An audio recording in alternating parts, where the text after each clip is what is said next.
Саламатсыздарбы, бүгүнкү жыйынга катышуучулар, мен Жулус Ахметова Айнур Серикулкызы Тереңөзү кент аким аппаратынын жетекчи маманы болуп табыламын. Коомдук тыңдаулар өткүзүү кагыйдаларын бекитүү тууралуу буйругуна сейкес жергиликтүү аткаруучу органдын өкүлү ретинде келишсеңиздер. Катчысы ретинде катышуучулар арасынан Баратова Айда ханымды сайласак, каршылыктарыңыз жок болсо дауыс берсеңиздер. Бүгүнкү коомдук тыңдауда ачык деп жарыялаймын. Тапшырыс берүүчү Казгер Мунай Бириккен уюму жоопкерчилиги шектелүү серіктестиги болуп табылады. Жобаны дайындаган Сыр Арал Сараптама жоопкерчилиги шектелүү серіктестиги. Бүгүн жиналыска жобага катысты жоба жетекчилери мен уюмдардын мамандары мен мүдделүү органдардын өкүлдөрү Zoom конференциясы аркылуу катышууда. Эндиги кезекте коомдук тыңдаудун регламентине токтола кетсек, баяндама жасауга 10-15 минут, косумча сүйлөймүн деушілерге 3-5 минуттан бериледі. Регламентті дауыс берсеңіздер, келісесіздер ма регламентке? Баяндама аяқталғаннан кейін жоба бойынша ұсыныстарыңызды, пікірлеріңізді, аты жөндеріңізді атай отырып қойсаңыздар болады. Осы регламентпен келіссеңіздер, қоғамдық тыңдаудың күн тәртібі және регламенті бір ауыздан бекітілді. Ендігі кезекте жоба бойынша баяндамашы Оразбаева Ғазизаға сөз кезегін береміз.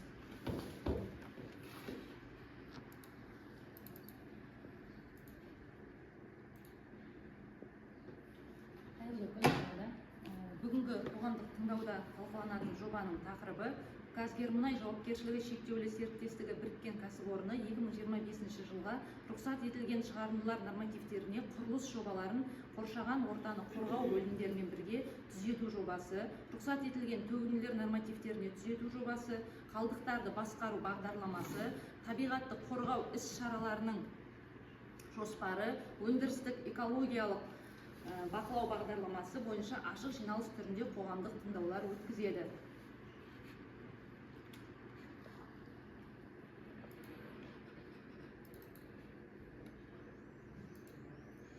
Жалпы мекеме жөнінде мәлімет беріп кететін болсақ, Казгер Мунай жоопкерчилиги шектеулүү серіктестігі біріккен кәсіпорнына орталық Ақшабұлақ, оңтүстік Ақшабұлақ, шығыс Ақшабұлақ, Нұралы, Ақсай, оңтүстік кен орындары тиесілі.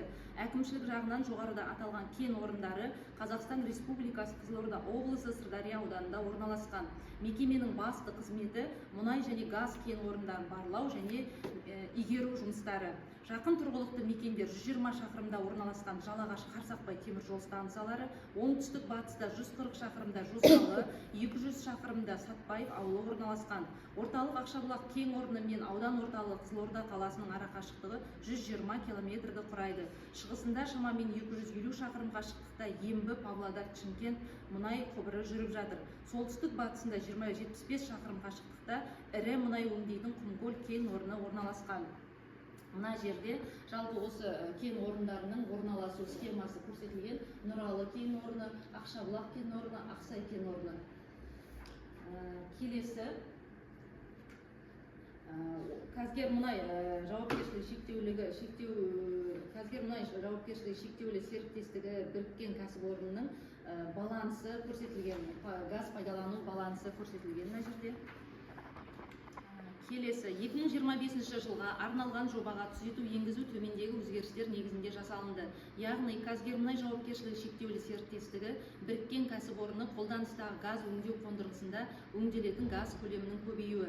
Газ көлемінің көбеюі өндірістік өнеркәсіптер Казпетрол Групп жоопкерчилиги шектеулүү серіктестігі, Галази компания жоопкерчилиги шектеулүү серіктестігі, Тұзкөл мұнайгаз оперейтинг жоопкерчилиги шектеулүү серіктестігінен ілеспелі газ қабылдауына байланысты. Өндірістік өнеркәсіптерден қабылданатын ілеспелі газ көлемі Казпетрол Групп ЖШС-нен 13 миллион 064 962 мың метр кубты құрайды. Галаз және компания ЖШС-нен 5 миллион 143 мың 784 мың метр кубты құрайды. Тұзкөл мұнайгаз оперейтинг ЖШС-нен 16 миллион 547 мың метр кубты құрайды. Жобада газ өңдеу қондырғысы бірде 0401, 0402, 1012 ластаушы көздеріне түзету енгізілді. Сондай-ақ газ өңдеу қондырғысы 2-де 0280, 0281, 2118, 1013. Атап айтқанда пештер мен дренажды ыдыстарға түзетулер енгізілді. Барлық басқа ластаусыз заттар есебі өзгеріссіз қалды. Барлық жобалық көрсеткіштер газды игеру және өңдеу бағдарламаларын негізге ала отырып жасалды. Мына жерде жалпы осы газ өңдеу схема схемасы көрсетілген. Қай жақтан Қазпетрол Групп мекемесінен, Тұзкөл мұнай газ мекемесінен және Галас компания мекемесінен келіп өңдеу жұмыстары және қайда кететіндігі көрсетілген. Шекті шығарындылар нормативтеріне құрылыс жобалары мен қоршаған орта қорғау бөлімдері бірге жобаға енгізілді. Құрылыс жобаларына су айдау желілері құрылысы, ұңғымаларды бұрғылау, топтық техникалық жобалары, ұңғымаларды жайластыру, қондырғыларды монтаждау жұмыстары жатады. Қоршаған ортаны қорғау бөлімімен жүретін құрылыс жобаларындағы пайдалану кезінде жүретін ластаушы көздер жобаға енгізілді. Олар жобада 0850, 6846, 6847, 6848 нөмірлерімен енгізілді. Түзету жобасы бойынша 2025 жылға пайдалану кезеңінде барлығы 558 ластаушы көз жұмыс жасайды. Оның ішінде 198-і ұйымдастырылған ластаушы көздер, 306-ы ұйымдастырылмаған ластаушы көздер. Жалпы кәсіпорын бойынша пайдалану кезеңінде 741,844 тонна ластаушы заттар атмосфералық ауаға бөлінеді. Келесі кестеде қалдықтар жайлы мәліметтер көрсетілген. Бұл мекемеден жалпы бар саны 22 қалдық бөлінеді. Бұл қалдықтардың арада әрқайсысы жеке-жеке бөлініп, ол қанша тоннада бөлінетіндігі көрсетіліп айтылған.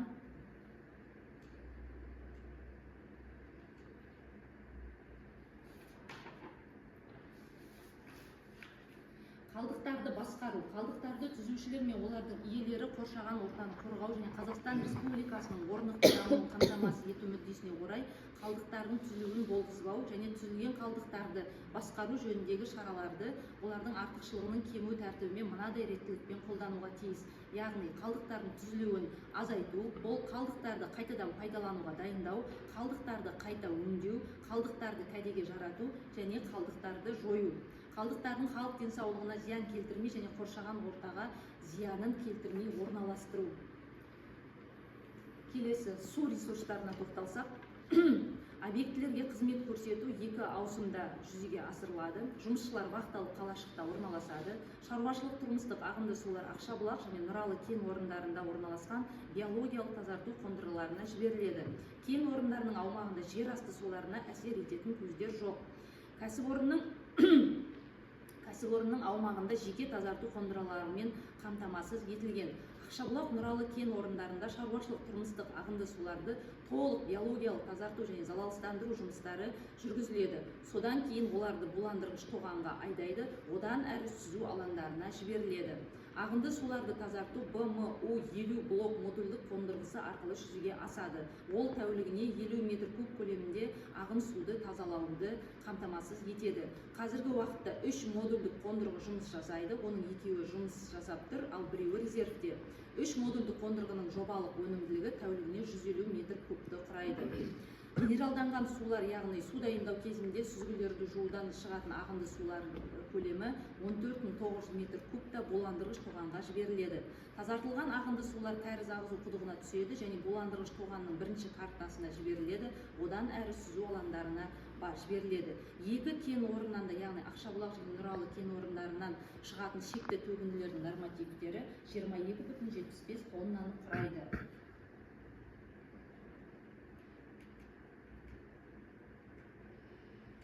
Өндірістік экологиялық бақылау. Өндірістік экологиялық бақылау бағдарламасына сәйкес жүзеге асырылады. Атмосфералық ауаның мониторингін санитарлық аймақ шекарасында жүргізу, азот, күкірт оксидтері шаңға жүргізілу ұсынылады. Ағын судың мониторингін бу тоғанның аумағында қалқымалы заттар, сульфаттар, хлоридтер, нитраттарға жүргізу ұсынылады. Топыраққа өндірістік аймақта мұнай өнімдеріне мониторинг жүргізіледі. Радиациялық фонның мониторингі санитарлық қорғау аймағында 90 сайын жүргізіліп отырады. Қоршаған ортаға зиянды әсерді азайту мақсатында қоршаған ортаны қорғау жөнінде іс-шаралар жоспарына сәйкес табиғатты қорғау іс-шаралары сақталуы тиіс. Оларға төмендегілер жатады. Яғни технологиялық жабдықтардың беріктігі мен саңылаусыздығын қамтамасыз ету, отынның жану режимдерін оңтайландыруды қамтамасыз ететін технологиялық шешімдерді енгізу, парниктік газдардың шығарындыларын түгендеу, техникалық байқау, ағымдағы жөндеу, автокөлік пен арнайы техника үшін қосалқы бөлшектерді тексеру және сатып алу, оларды жолдарды жөндеу және техникалық қызмет көрсету, жерді өндіріс және тұтыну қалдықтарымен химиялық, биологиялық, радиоактивті және басқа да зиянды заттармен ластанудан қорғау, әкімшілік аумақтық бірліктердің аумақтарын көгалдандыру, мамандандырылған ұйымдарға қалдықтарды залалсыздандыруға өткізу, мұнай өндіру кезінде аварияға қарсы іс-шаралар, фланецті қосылыстарды қадағалау, жабдықтарды уақытылы ауыстыру, алаңдарды бетондау жұмыстары, коррозияның пайда болуын тексеру, мұнай резервуарлары бойынша профилактикалық жұмыстар жүргізу, кен орындарының объектілері мен аумақтарын радиологиялық бақылау, мұнай өнеркәсібі аумақтарында экологиялық жағдайды бақылау және мониторингілеу, өндірістік қызметтің экожүйеге ықтимал теріс әсерін анықтап отыру, сапалық және сандық көрсеткіштерді экологиялық нормативтер мен талаптар әсер ету мониторингі бойынша өндірістік экологиялық бақылауды жүргізіп отыруы қажет. Тұтастай алғанда, жоғарыда аталған Ақшабұлақ, Нұралы, Ақсай кен орындарын пайдалану кезеңінде ұсынылған табиғат қорғау іс-шараларын қатаң сақтау барысында қоршаған ортаға зиянды әсері елеусіз болатындығы болжалды. Тыңдағандарыңызға рахмет. Ұсыныс, пікір, сұрақтарыңыз болатын болса, мархабат. Саламатсыздар ма, департамент экологии? Саламатсыз ба, Гүлназым? Сіздерде корректировка газдар, басқа предприятиялардан газды қабылдау бойынша жасалып жатыр. Одан бөлек қандай өзгерістер бар? Басқа ешқандай өзгеріс жоқ, тек соған байланысты өзгеріс. Жұмыс жобалары қосылған жаңадан? Жаңадан 6 жоба қосылған. 6 да? Было 8 и плюс 6, да, кажется? Да? Проекты? Да, рабочий проект. Да, было 8, плюс 6 прибавили. 8 болғандығын алдыңғы НДВ-да бұған 6 жоба қосылды. Құрылыс жобасы. Ондағы источниктерді қостық. Эксплуатация барысында источниктер ескерілді ма? Ескерілді. Мен қазір сізге айтам, қай источниктер? Осы ұсынылған жұмыс жобаларыңызда суға қатысты мәселе, по договору басқа предприятияға жолдаймыз деген, алайда Казгермунайдың өзінің қондырғысы бар, суды қазірді соған апаруды ұсынамыз. Оны ескереміз. Замечание барысында жөндейміз. Және екінші сұрақ, сіздер экопорталда Байтақ, кажется, партиясынан общественное объединениеден бар замечание бар, соны міндетті түрде хаттамаға қосып, олардың ответін айтуымыз керек. Біз порталға да жауап бердік, негізі Гүлназым. Олар қанағаттанды ма, соны да ескеру керек. Хат түрінде де жолданатын өз правилаға сәйкес процедуралар бар, соларды сақтаңыздар. Өйткені ертең разрешение беру барысында мемлекеттік экологиялық сараптама жүргізу барысында қиындық туындатады. Осы сұрақта ответсіз қалса, бізге олар қосымша хат түрінде, арыз түрінде жазып, сәйкес келмей қалады. Жақсы.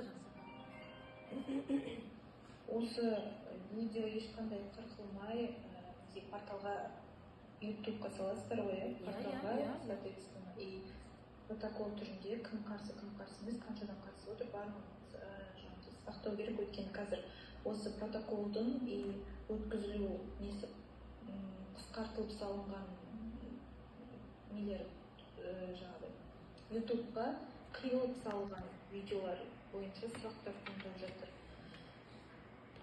Түсінікті, Гүлназым. Барлығы правила проведения общественных слушаний сәйкес жүргізілсін. Жарайды. Менде қосымша сұрақтар қалған экспертиза барысында замечание. Жақсы.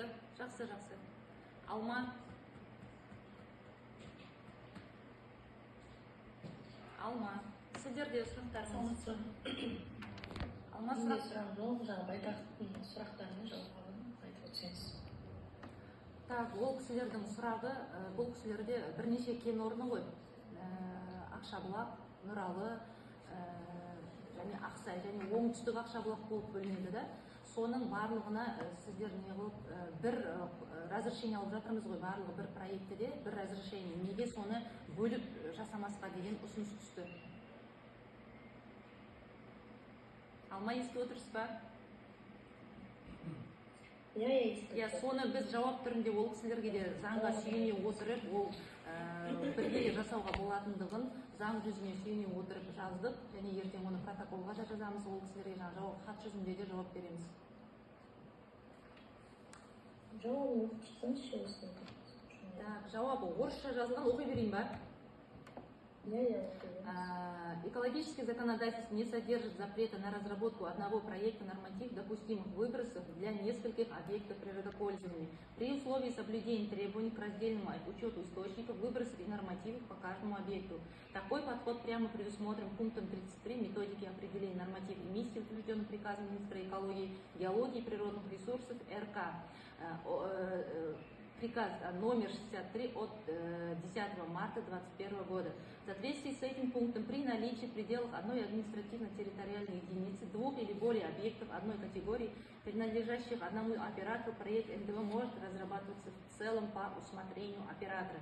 Месторождения, указанные в проекте, технологически и организационно взаимосвязаны и расположены в пределах одного административного района и одной производственной системы, а также обслуживаются единым оператором ТО СП «Казгермунай». В рамках проекта обеспечена необходимая детализация для каждого объекта, представлены координаты источников, проведена инвентаризация, выполнены расчеты и установлены нормативы. Это полностью соответствует требованиям экологического регулирования. Получение единого разрешения разрушает экологическое законодательство и не освобождает природопользователя от индивидуальной ответственности по каждому объекту. Алма, осылай жауап бердік. Жақсы, осы протоколға жұмыс кестеге енгізесіздер. Жақсы. Жақсы. Жоба бойынша басқа сұрақтарыңыз жоқ па, ұсыныс пікірлеріңіз? Қоғамдық тыңдауды өтті деп қол көтеру арқылы дауыс берулеріңізді сұраймыз. Қарсы емессіздер ме? Келістіңіздер. Бүгінгі қоғамдық тыңдауды өтті деп есептейміз. Қоғамдық тыңдауды жабық деп жариялаймыз. Келіп уақыт бөліп қатысқандарыңызға рахмет. Сау болыңыздар. Жақсы.